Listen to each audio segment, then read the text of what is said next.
he couldn't land with the big shots, he was missing more. He was trying to hit him, but he couldn't. So he was trying to put that range finder jab to hold him in place, but when he went to go at him, there was nothing there. You know what else, guys?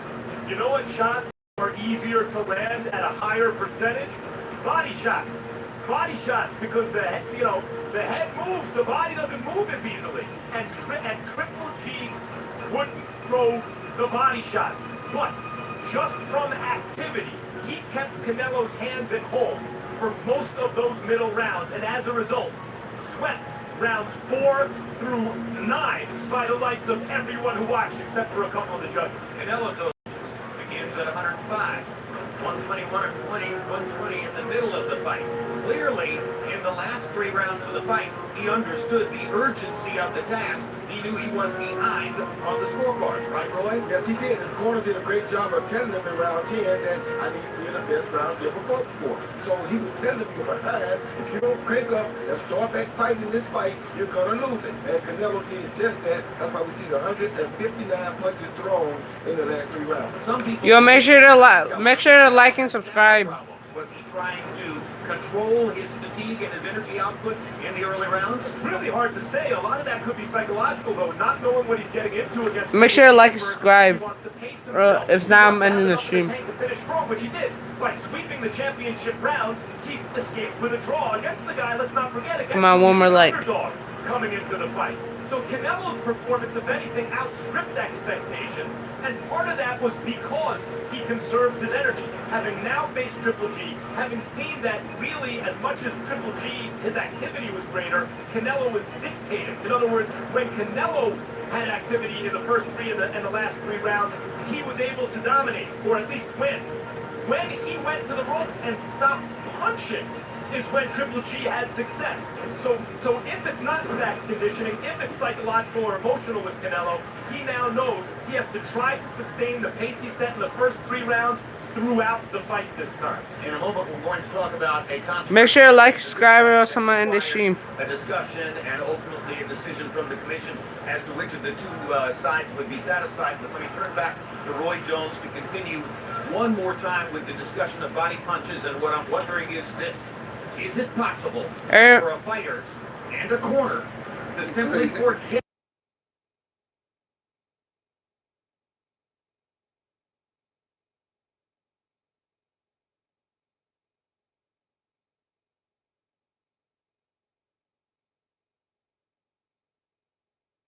Fighter to go at the fighter. Now, if he told the fighter and the fighter just ignored him, yeah, I can accept that because Triple G comes from a different place. His country hasn't been doing professional boxing for a long time. They did more amateur boxing. They went to the Olympics. They went to Olympics. And there are fewer body punches in amateur boxing. That's what I'm saying. So their body punches don't really mean much to them. So I can understand how Triple G could have forgotten to do it, but Abel Sanchez, we would have expected to continue. Make sure to like and subscribe. Or get in there and say, hey, look, we have to use body shots. If we don't, then we get him against the rope. We're not going to be able to control him and hold him against the ropes because we're not using not only body shots, but shoulder Make sure to like and subscribe. Hip shots. All those are considered body shots. I also think that there's a sense that who would be foolish enough to get in with Triple G? Would Canelo offer up? And in the comments, who you guys are going for? The idea was Golovkin was this unstoppable monster who's going to knock everyone out. But that Hold up, I gotta do something. exist. When you fight other top fighters, you don't just mow them all down.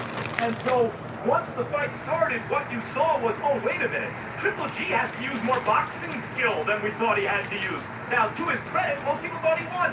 Most people thought he won with his boxing skill. But there is no way to make the argument, Jim, that Abel, having said Mexican style the whole time we want to fight like Julio Cesar Chavez, didn't, come into the fight expecting his charge and preparing for his charge to go to the body. Triple G simply didn't do it. One final narrative note, just to button up the topic with an interesting memory. When I walked out of the arena last fall, after that first fight, one of the first people I ran into in the outer room of this arena was Matthew Macklin, who had title shots against both Golovkin and Sergio Martinez in the middleweight division. And Matthew Macklin turned to me and said, make sure to like and subscribe. Who broke my rib? Where was the guy who knocked me out with a body shot? It was a very poignant moment. Now let's talk about another subject, hand wraps. And this is a highly technical topic. It has to do with what you just saw moments ago with Abel Sanchez wrapping tape around Gennady Golovkin's hands as they prepared to put on the glove. There was a particular discussion this week regarding how the hands could be wrapped. And there was a controversy regarding an expectation that Golovkin and Abel Sanchez might not like the way that Canelo Alvarez was going to have his hands wrapped. And it has to do with a technique called stacking. Roy Jones, tell us what stacking is and why it would be meaningful.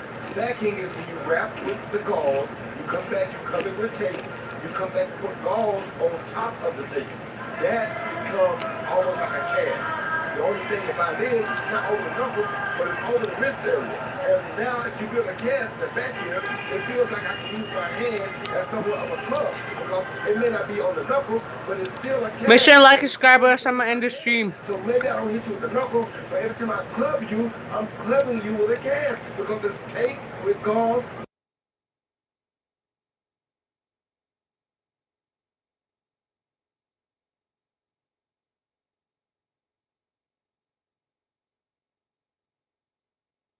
Stitch Duran worked with Andre Ward throughout most of his career. If you guys don't like and subscribe, I'm in the stream. Through most of his career has been with an awful lot of top fighters, and Stitch Duran gave us earlier this week a demonstration of hand wrapping.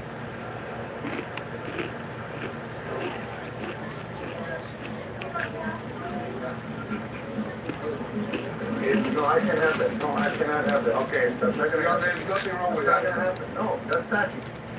I guess there was a complaint by the Triple G camp, Abel Sanchez in particular, that Canelo was stacking the wraps, which is gauze and tape and gauze and tape. And he said that it turns into a cast and then he could punch harder, right? You know, that's not true. It's all in the tension. It's not how much gauze or how much tape you use, but how you apply it and where you put the pressure on the areas that need to be protected. The reason you wrap a fighter's hands is so they don't break them. I started off with the gauze, did the tape, 2 layers of tape. As I'm putting that second layer of gauze here, this is part of the stacking. Now we're going to go with the second layer, which is the final one. Somebody decided that stacking will give a fighter an unfair advantage. Well, I'm here to dispel that myth. So, you know, the bottom line is, you know, Abe Sanchez says he was illegal, but the Nevada State Athletic Commission has agreed that it does not give Canelo an unfair advantage. So, let's go, Jeff. This will wind up going Canelo's way. He will get to stack the wrapping the way he wanted to. Our Kieran Mulvaney is standing by right now to discuss it more with Gennady Golovkin's trainer, Abel Sanchez. Kieran?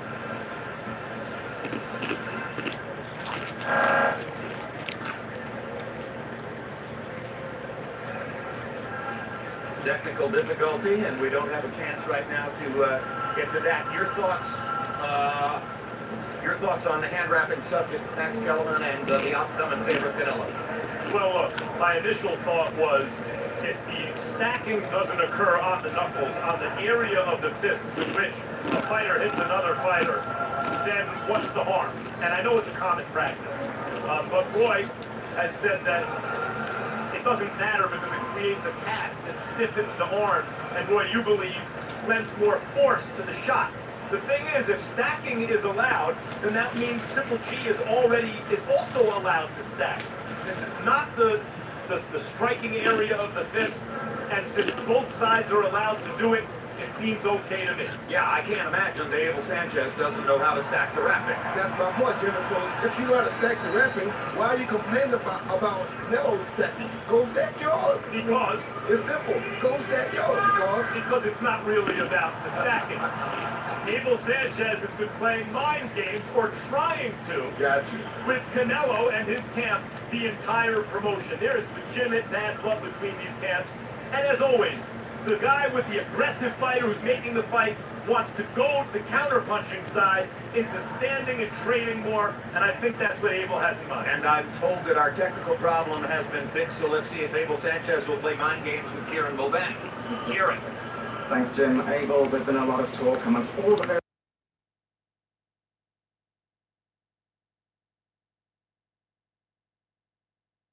had conversations with the commission. Has that they're going to follow the rules and allow a certain amount of tape.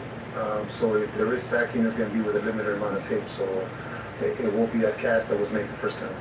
There have been, as I said, a lot of different subplots involved. Canelo and Gennady did not see each other for many months until the weigh-in.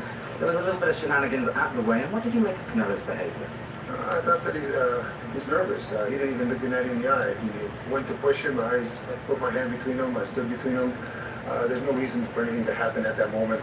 It's gonna Make sure you like, subscribe before I end the stream. It's not a cut, even if it's not something like that. They say it's a bruise on an eye. Come fight time, 1 or 2 punches and it opens up, then it makes it a different dynamics. You said a lot over the last few months about the way that Canelo fought in the first fight. Are you expecting that to have any impact? Are you expecting anything different from Canelo tonight? Well, the pressure's on him. If he wants the fans to boo him like they did the first time, that's up to him. But I think the fans deserve the kind of fight that he's promising, and if he fights that kind of fight, I think we're all going to be treated to a classic fight. I don't know. Do differently, if anything, from the first fight? Knock him out. Canelo fights that kind of fight. It's good for the fans, but it's also good for boxing. I think that Canelo's got the power. Make sure you like, subscribe before I end the stream. You haven't trained Gennady for a rematch before. Is it at all different in the way that you approach the fight? No, it's actually easier because it's like taking a test last week and you're going to take the same test next week and you already know the answers. You already know what you have in front of you. So it's actually, it was a more happier camp, I want to say, a more focused camp because we know what we have in front of us. How hard was it, or how important was J.I. beats? Yeah, I think you do. Insulated, if you will, from all the back talk that was going on. How did you keep them happy and focused? Yeah, you know, with today's social media, it's almost difficult. It's almost impossible. It's very difficult to keep them insulated. But every time I saw him, every time I was in the gym with him, every time we were on a run, he seemed like a very happy camper. He seemed like he was just looking forward to this date, looking forward to stepping in the ring and giving his fans the kind of show that he's always given them. Yeah, that was the question I really wanted to ask. Just now we're so close to the fight, it must be a relief now. You've gone through all this background stuff, you've gone through all the dispute, now you guys are ready to fight. This is what it's all about, right? Yeah, I always say that it's not a fight until it touches blood in the center of the ring, but we're so darn close right now that they fight. There's a lot of people out there expecting a great show, and we're going to give it to them. Are you expecting a great show? Really, what are you expecting from Canelo? I'm expecting a great show, honestly. I think that the pressure's on them and on the judges and on the commission and on everybody concerned with this promotion to put on. Brian, yeah, I'm going for Canelo too. For this fight, but for the sport. This is the most important fight this year, and I think the sport needs it. Okay, thank you very much, Abel Sanchez. Jim, back to you. All right, thank you very much, Kieran Mulvaney. Roy Jones, there was another equipment topic, and this one did not go Canelo Alvarez's way. It had to do with a new and newly manufactured, apparently, glove that Alvarez wanted to wear in the fight. So let's take a look at the glove, and you tell us exactly why was it that Canelo wanted to use it, and why is it, do you suppose, that the Nevada State Athletic Commission said no go? Well, to me, Jim, the glove's a pretty good glove, and it's actually a very good glove. But I see a lot of the weight distributed down here on the wrist part, which means there's less action, less weight up here on the knuckles, which makes it more action. Canelo, I don't understand why he would want to punch the glove, because he's not really the puncher. Triple G is, so I don't think it's about the glove. I think it's a pretty good glove, and it could probably be one of the better gloves on the market because it feels just as good as any other glove that I've worn. But for Triple G's sake, I'm like him. You think for 1 minute that I'm going to let you make a glove to come fight me in, and you and your big manufacturer, you got to be out of your mind. You can't come to the biggest fight of your career and then you're going to bring your own glove and wear to fight me with a glove that you and your people made. Are you serious? No! Make sure you like, subscribe before I end the stream. Just to get back at Abel and slow some of the stuff down that Abel's going to him. All right, well, let's talk about Abel Sanchez for a moment, Max Kellerman, because he has become one of the most prominent personalities